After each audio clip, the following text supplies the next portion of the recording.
It's Sunday night. You're grading papers alone at your kitchen table when your phone lights up with a new email from a parent.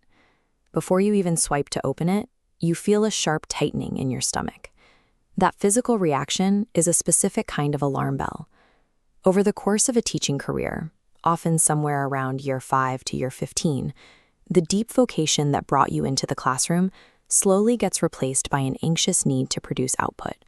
You start measuring your worth by those parent emails and state test scores, instead of by whether you showed up faithfully to the work in front of you.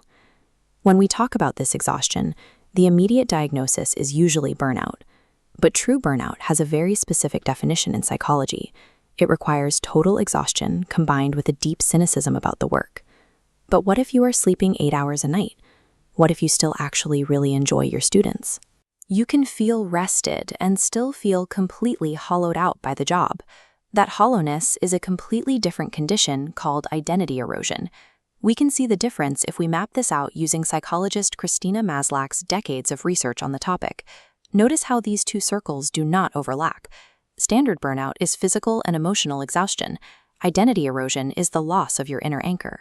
Because identity erosion attacks the structure of how you see yourself, trying to fix it with standard self-care advice like taking a nap or going on a weekend vacation will always fall short.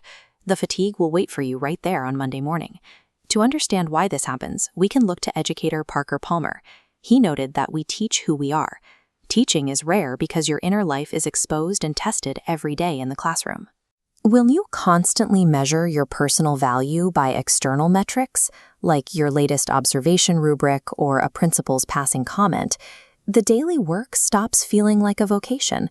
It turns into a continuous, exhausting performance review. This psychological shift happens so slowly that almost nobody can name the exact day it started. It works exactly like a riverbed changing course. A single afternoon of flowing water doesn't move the dirt, but over a decade, the water carves a completely different path through the valley. The modern educational environment focuses heavily on measurable data and evaluations. Without a structured defense against those pressures, the current will naturally sweep your identity away from your calling and directly into a performance mindset. To push back against that current, you need a structural counterforce.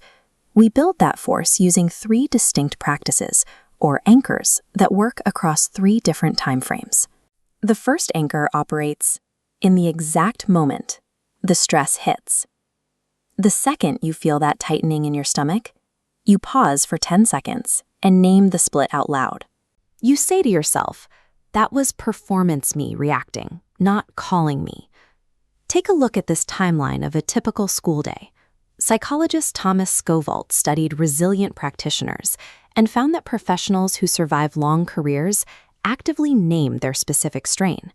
When you get a curt reply from a parent, naming it as performance anxiety allows you to place a flag on that specific moment, preventing it from spiraling into a ruined afternoon. As the view expands to a full week, we introduce the second anchor. Once a week, you execute one act of care that no metric, parent, or administrator will ever see or record.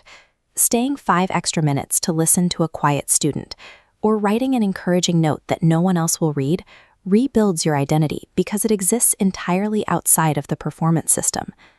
Zooming out further to the long arc of a month, we find the third anchor. You establish a strict 10-minute weekly rhythm of remembering why you started teaching. This means reading an old letter from a former student or revisiting a text that inspired you, securing a continuous, unbroken chain of memory rather than relying on a vague, once-a-year resolution. Think of these 3 timeframes as the legs of a stool. You have the in-the-moment naming, the weekly invisible act, and the long-term rhythm of remembering. If you remove any one of those legs, the stool collapses and the drift begins again.